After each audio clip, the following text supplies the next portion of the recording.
Mga food packs o relief packs alang sa mga residente sa Mandaue City nga maapektuhan sa bagyo giandam na. Ug adunay live report si Nico Sereno. Nick?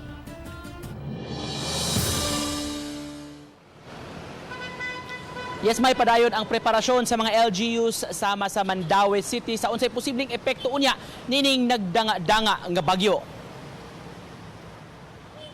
Sa opisina sa City Social Welfare and Services, naandam na kini mga pagkaon nga iapod-apod kung gikinahanglan. Ang mga sinakong bugas humay naka-repack ng daan sa tag 5 kilos ang putos. May mga kahunsab sa mga dilata nga lakip unya sa ipanghatag.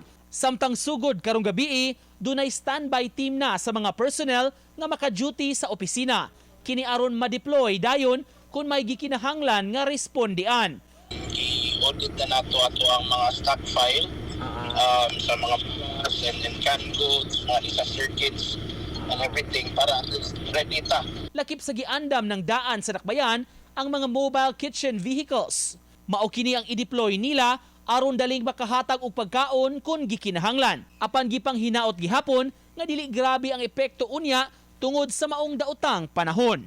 Coordinate sa Mayor's Quick Response team po. If ever na tayo mga evacuation, no? God forbid lang.